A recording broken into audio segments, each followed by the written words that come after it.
فیروز چاچا تو تھا ہی رنگین مزاج، یہ تو دنیا کے سامنے اس کی اچھائی تھی جو وہ اترا کر سب کو بتاتا پھرتا تھا کہ میں بہت ہی نیک ہوں، سب کا بھلا چاہتا ہوں، مگر حقیقت میں تو اس کی حقیقت یہی تھی کہ وہ یہاں پر گلی میں بیٹھ کر اپنی آنکھیں ٹھنڈی کیا کرتا تھا، اور معصوم عورتیں یہ سمجھا کرتی تھیں کہ فیروز چاچا ان کا بھلا چاہتے ہیں، ان کے بزرگ ہیں۔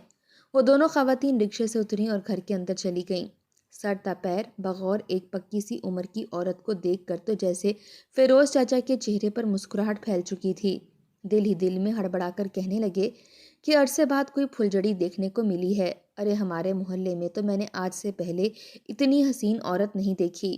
اس کے بعد سے تو جیسے فیروز چاچا کا یہ معمولی بن چکا تھا۔ صبح صبح فیروز چاچا نے ناشتہ کیا اور پھر ایک نیا سوٹ پہن کر تیار ہو کر اپنے گھر کے باہر آ کر بیٹھ گئے۔ کچھ ہی دیر بعد اس گھر سے پکی سی عمر کی خاتون جس کا نام شگفتہ تھا باہر نکلی۔ اس نے اپنے گرد ایک چادر لپیٹ رکھی تھی، وہ مکمل طور پر تیار تھی اور نظریں پھیر کر آس پاس دیکھنے لگی۔ اس عمر میں بھی اس نے کافی بھڑکیلے رنگ کے کپڑے پہن رکھے تھے، ایسا لگ رہا تھا جیسے وہ کسی شادی پر جانے والی ہو۔ فیروز چاچا چور نظروں سے مسلسل اسے ہی دیکھ رہے تھے۔ یہ بات شگفتہ بھی نوٹ کر چکی تھی، مگر وہ مسلسل فیروز چاچا کو نظر انداز کر رہی تھی۔ اس سے پہلے کہ فیروز چاچا اٹھ کر اس کے پاس جاتے اور اسے پوچھتے کہ وہ یہاں پر کیوں کھڑی ہے، کہ تبھی وہاں پر ایک موٹر سائیکل پر سوار لڑکا آیا۔ اس نے شگفتہ کو ایک نظر دیکھا اور پھر چہرے پر بے ساختہ مسکراہٹ پھیل چکی تھی۔ شگفتہ نے بھی مسکرا کر اسے دیکھا اور اس کے ساتھ موٹر سائیکل پر بیٹھ کر وہاں سے چلی گئی۔ فیروز چاچا نے تو یہی سوچا کہ ہو سکتا ہے کہ یہ لڑکا اس خاتون کا کوئی رشتہ دار ہو جو اسے یہاں سے لینے کے لیے آیا ہو، مگر ابھی 3-4 گھنٹے ہی گزرے تھے کہ جب شگفتہ واپس اپنے گھر کے باہر آئی۔ یہ دیکھ کر تو فیروز چاچا کی تو حیرت کا کوئی ٹھکانہ نہیں رہا، کیونکہ اس مرتبہ شگفتہ کو چھوڑ کر جانے والا لڑکا کوئی اور تھا۔ جیسے شگفتہ موٹر سائیکل سے اتری تو اس نے اپنی جیب سے 5,000 کا نوٹ نکال کر شگفتہ کو تھما دیا، جسے لے کر شگفتہ مسکرا کر اندر چلی گئی۔ دال میں کچھ تو کالا ضرور تھا، فیروز چاچا دل ہی دل میں سوچنے لگے۔ کچھ تو گڑبڑ تھی، مگر وہ بغیر چھان بین کے کچھ بھی نہیں کرنا چاہتے تھے۔ اگلی رات بجلی چلی گئی اور پھر ایسا گپ اندھیرا پھیلا کہ فیروز چاچا کو اپنا دم گھٹتا ہوا محسوس ہونے لگا۔ باہر ٹھنڈ تھی، مگر پھر فیروز چاچا اپنے کمرے سے باہر نکل آئے اور سرکٹ بریکر چیک کرنے لگے کہ کہیں وہاں سے تار تو نہیں ہلی۔ ابھی وہی چیک کر رہے تھے کہ انہیں ایک مرتبہ پھر اپنے گھر کے باہر ایک گاڑی کی آواز آئی۔ دماغ میں خطرے کی گھنٹیاں بجنے لگی تھیں۔ فیروز چاچا نے سب کچھ وہیں چھوڑا اور دھیرے سے دروازہ کھول کر جھانک کر باہر دیکھا۔ ایک بڑی سی کار گھر کے باہر کھڑی تھی اور اس میں سے ایک مرد نکل کر گھر میں جا رہا تھا۔ فیروز چاچا یہ دیکھ کر جان چکا تھا کہ ہو نہ ہو اس گھر میں رہنے والی ماں بیٹی اچھے کردار کی مالک نہیں ہے، ورنہ کون ہے جو آدھی آدھی رات کو ان کے گھر آتا ہے۔ پھر اگلی صبح جب فیروز چاچا گھر کے باہر جا کر بیٹھے تو ان کے محلے کے 2 لوگ ان کے پاس چلے آئے، وہیں پر کرسیاں ڈال کر ان سے باتیں کرنے لگے۔ فیروز چاچا کہنے لگے کہ تم لوگوں کو خبر ہے محلے میں نئے کرایہ دار آئے ہیں۔ یہ سن کر ان کے سامنے بیٹھا ہی شخص کہنے لگا کہ ہاں فیروز چاچا، سنا ہے دونوں ماں بیٹیاں ہیں، ان کے گھر میں کوئی مرد نہیں ہے، ماں طلاق یافتہ ہے، دونوں ہی نوکری کر کے اپنا گزر بسر کرتی ہیں، ہمارا محلہ شریفوں کا ہے، اس لیے یہاں رہنے کے لیے چلی آئی ہے۔ اس شخص کی یہ بات سن کر فیروز چاچا مسکرائے تھے، کہنے لگے کہ ہاں پچھلے محلے میں تو بے حیائی پھیلائی اور اب ہمارے محلے میں آ کر یہ سب کرنا شروع کر دیا ہے۔ فیروز چاچا کی بات سن کر وہ لوگ حیرت سے دیکھنے لگے۔ فیروز چاچا مرچ مسالہ لگا کر ان لوگوں کو بتانے لگے کہ ارے میرے ہمسائے میں رہتے ہیں، ہمارے گھر کی تو دیوار بھی ایک ہے، میں نے خود کئی لوگوں کو آتے جاتے دیکھا ہے، کبھی موٹر سائیکل پر تو کبھی کار پر، جس کے ساتھ جاتی ہے اس کے ساتھ واپس نہیں آتی اور جس کے ساتھ واپس آتی ہے وہ اس کو ہزاروں روپے پکڑا رہا ہوتا ہے اور یہ خوشی خوشی لے رہی ہوتی ہے۔ بھلا بتاؤ کیا یہ شریف لوگوں کا شیوا ہے؟ مجھے تو پہلی نظر سے یہ ماں بیٹی اچھی نہیں لگیں، مجھے تو لگتا ہے ان دونوں کا کاروبار ہی یہی ہے۔ پھر اس چچا کی بات سن کر باقی دونوں مرد بھی اسی بات پر اکتفا کرنے لگے، کہنے لگے کہ ہاں یہ بات تو سچ ہے، دونوں ماں بیٹی محلے میں کسی کے گھر آتی جاتی بھی نہیں ہیں اور نہ ہی کسی سے گھلتی ملتی ہیں، ہمیں تو پہلے سے ہی شک تھا کہ دونوں ماں بیٹی میں کوئی نہ کوئی خرابی تو ضرور ہے۔ ابھی یہی باتیں چل رہی تھیں کہ تبھی اس گھر میں رہنے والی لڑکی برقعے میں ملبوس ہاتھ میں کتابیں اٹھائے گھر کی جانب آنے لگی۔ وہ مکمل طور پر پردے میں تھی، صاف ظاہر تھا کہ وہ کالج سے واپس گھر کی جانب آ رہی ہے، مگر وہاں موجود سبھی مرد بڑی ہی چبھتی ہوئی نظروں سے اس لڑکی کو دیکھ رہے تھے، گویا اسے کچا ہی چبا جائیں گے۔ وہ لڑکی گھبراتے ہوئے گھر کے اندر جانے لگی کہ جب وہ شخص جان بوجھ کر اٹھ کھڑا ہوا جس سے کہ وہ لڑکی اسے ٹکرا جائے، مگر پھر بھی وہ لڑکی خود کو سنبھالتی ہوئی بھاگ کر اپنے گھر کے اندر داخل ہو گئی۔ گھر میں داخل ہوتے ہی اس نے اپنا بیگ ایک جانب کو پٹکا تھا اور پھوٹ پھوٹ کر رونے لگی۔ شگفتہ جو کچن میں کام کر رہی تھی، جب اس نے اپنی بچی کو یوں آ کر روتے دیکھا تو وہ بکھلا گئی تھی۔ بھاگ کر باہر آئی اور کہنے لگی کہ کیا بات ہے، رو کیوں رہی ہو؟ کیا کسی نے تمہیں کچھ کہا ہے؟ مجھے بتاؤ، میں جا کر اس کا حشر نشر کر دوں گی۔ مگر امبرین روتے ہوئے کہنے لگی کہ یہ محلے کے لوگ بڑے ہی عجیب نظروں سے مجھے دیکھ رہے تھے، مجھے تو لگتا ہے کہ انہیں آپ پر شک ہونے لگا ہے۔ شگفتہ نے جب یہ سنا تو وہ گھبرا سی گئی تھی، کہنے لگی کہ نہیں نہیں بیٹا، ایسا کچھ نہیں ہوگا، میں پوری کوشش کروں گی کہ یہ بات کسی کے سامنے بھی کھل کر نہ آئے۔ ہم نئے ہیں نا اس محلے میں، اس لیے وہ ایسے دیکھ رہے ہوں گے، فکر مت کرو۔ شگفتہ نے اتنا کہہ کر اپنی بیٹی کا دل بہلا دیا تھا، مگر اگلے ہی روز پورے محلے میں یہ بات گردش کرنے لگی تھی کہ محلے میں آنے والی عورتیں اچھے کردار کی مالک نہیں ہیں۔ دونوں ماں بیٹی جسم فروشی کا کام کرتی ہیں، دن رات ان کے گھر سے مرد آتے جاتے رہتے ہیں۔ فیروز چچا کئی روز سے اس موقع کے انتظار میں تھے کہ کب موقع ملے اور وہ کسی نہ کسی طرح شگفتہ سے بات کر سکے۔ بھلے ہی وہ اس کا کردار سب کے سامنے اچھال رہے تھے، مگر کہیں نہ کہیں وہ خود بھی شگفتہ کے حسن سے متاثر ہو چکے تھے اور یہی چاہتے تھے کہ کسی نہ کسی طرح شگفتہ سے بات کر سکیں۔ ایک روز جب شگفتہ واپس گھر کی جانب آ رہی تھی تو فیروز چچا باہر ہی موجود تھے۔ اٹھ کر اس نے شگفتہ کا راستہ روک لیا۔ شگفتہ ہڑبڑا کر پیچھے ہٹی، فوراً اپنے چہرے کو دوپٹے سے ڈھکتے ہوئے کہنے لگی کہ کیا بات ہے چچا جی، آپ نے میرا راستہ کیوں روکا ہے؟